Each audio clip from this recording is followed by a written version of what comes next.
இந்த வீடியோவில் நம்ம என்ன பார்க்க போறோம்னா, மீனராசிக்காரர்களுக்கு 2026 பிப்ரவரி மாதம் எத்தகைய ஒரு மாதமாக இருக்க போகிறதுங்கிறது இந்திய வேத ஜோதிட அடிப்படையிலான சயின்டிபிக் வேதிக் அஸ்ட்ராலஜி முறையில எதையுமே மிகைப்படுத்தாமல் உள்ளது உள்ளவாறு இந்த பரிகாரங்கள் அது மாதிரி ஒரு மூட நம்பிக்கைக்குள்ள போகாமல் துல்லியமாக சயின்டிஃபிக்காக நம்ம பார்க்க போறோம்.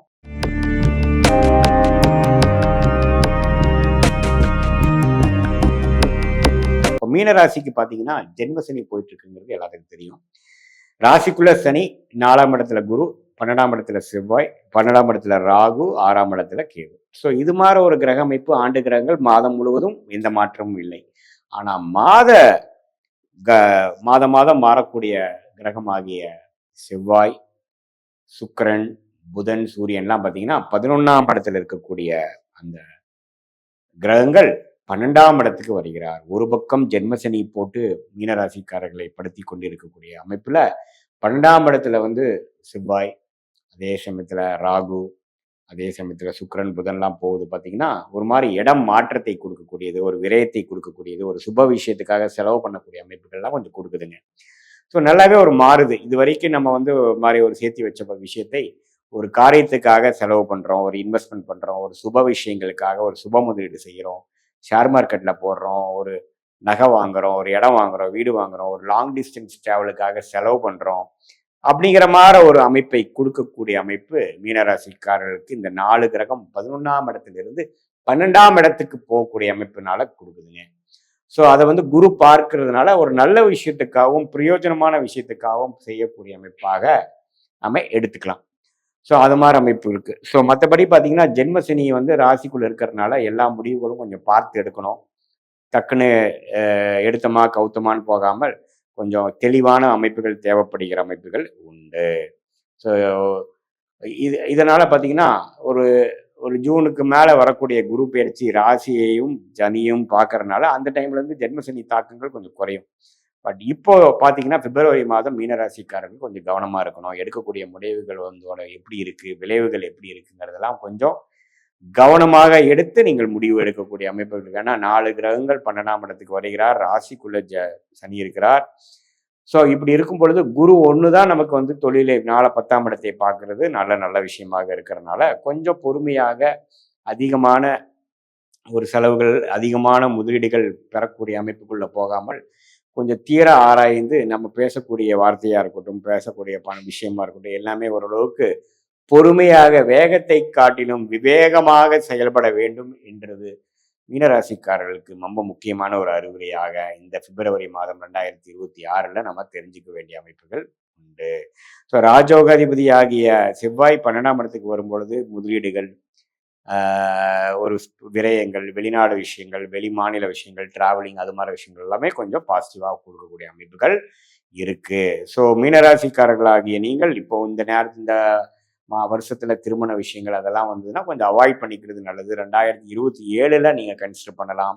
முக்கியமான முடிவுகள், ஒரு தொழில் ஆரம்பிக்கிறது, ஒரு வேலை மாறுறது அப்படிலாம் பார்த்தீங்கன்னா கொஞ்சம் கேர்ஃபுல்லா இருக்கணும். ஏன்னா இந்த ஜென்மசனி நடக்கக்கூடிய காலகட்டத்தில் எந்த முடிவுகள் நம்ம எடுக்கிறோமோ அதை பெஸ்ட்டான முடிவாக இருக்கணுங்கிறதுக்கு கிடையாது. ஏதோ திடீர்னு சில முடிவுகள் அவசரத்துக்கு எடுத்துட்டேன், அப்புறம் இப்போ நான் சங்கடத்தில் இருக்கிறேன், கஷ்டப்படுறேங்கிற மாதிரி அமைப்புகளை கொடுக்கக்கூடிய அமைப்பு தான் ராசிக்குள்ள சனி இருக்கக்கூடிய அமைப்பு. அது உங்களுடைய ஜாதகத்துல பார்த்தீங்கன்னா சந்திரன் கொஞ்சம் ராகுவாலையும் கேதுவாலையும் சனியினாலையும் செவ்வாயாலையும் பாதிக்கப்பட்டு ஒரு பாவத்துவமாக அதிகமான திக்பலம் இல்லாமல், சுபகிரகத்தின் தாக்கங்கள் இல்லாமல், பௌர்ணமிக்கு அருகில் இருக்கக்கூடிய சந்திரனாக இல்லாமல், ஒரு அமாவாசை சந்திரனாகையோ ஒரு ஒளி குன்றிய சந்திரனாகையோ பாதிக்கப்பட்ட சந்திரனாக இருக்கும் பொழுது இன்னுமே ஜென்மசனி தாக்கங்கள் அதிகமாக இருக்குங்கிறத நீங்க புரிந்து கொள்ள வேண்டும்.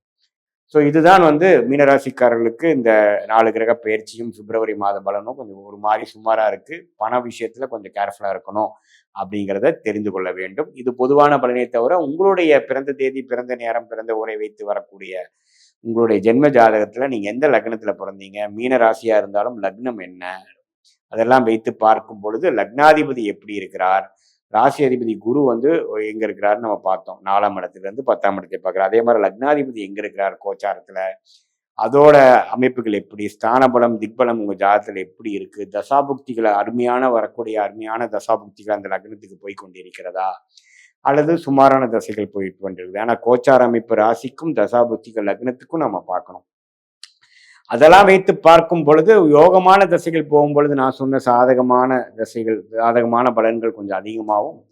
ஒரு சுமாரான தசைகள் உங்களுடைய பிறந்த தேதி, பிறந்த நேரம், உங்க ஜாதகத்தை வைத்து வரும்பொழுதைய அமைப்பு வந்து ஒரு சுமாரான திசை தான் போய் கொண்டிருக்கிறது அப்படிங்கிற மாதிரி இருந்ததுன்னா, நான் சொன்ன சாதகமற்ற பலன்கள் கொஞ்சம் அதிகமாகவும் வரக்கூடிய அமைப்புகள் கண்டிப்பாக இருக்கு. அது ஒருங்கிணைத்து நம்மளுடைய கோச்சாரம் மாறிக்கொண்டிருக்கக்கூடிய கோச்சாரமும் மாறவே மாறாத தசா புக்திகளும் ஒருங்கிணைத்து பார்க்கும் பொழுது தசா புக்தி அந்தரம் சூக்ஷம லெவல்ல நாம பார்க்கும் பொழுது அடுத்த வரக்கூடிய காலகட்டம் ஷார்ட் டேர்ம் எப்படி, 3 மாத காலம் எப்படி, அடுத்த வரக்கூடிய 6 மாத காலம் எப்படி, அடுத்த வரக்கூடிய 1 வருடம் 1.5 வருடம் எப்படி இருக்குதுங்கிறதெல்லாம் கொஞ்சம் பார்த்து சயின்டிபிக் வேதிக் அஸ்ட்ராலஜி முறையில துல்லியமாக பார்த்து மிகைப்படுத்தாமல் எப்படி வந்து நம்ம எதுமாற முடிவுகள் எடுக்கலாம், நம்மளுடைய பிராப்தங்கள் என்ன, நம்ம கர்மா என்ன, நம்மளுடைய தோஷங்கள் என்ன, எதுமாற நேரம் வந்து நமக்கு நல்லா இருக்குது, த ஒர்ஸ்ட் இஸ் ஓவரா, உண்மையில வரக்கூடிய காலம் பெஸ்டா இருக்கா, அல்லது இன்னும் கொஞ்சம் வேகமா போகலாமா, அல்லது பொறுமையா இருக்கலாமா, எந்த நேரத்துல இடம் மாறலாம், எந்த நேரத்துல ஒரு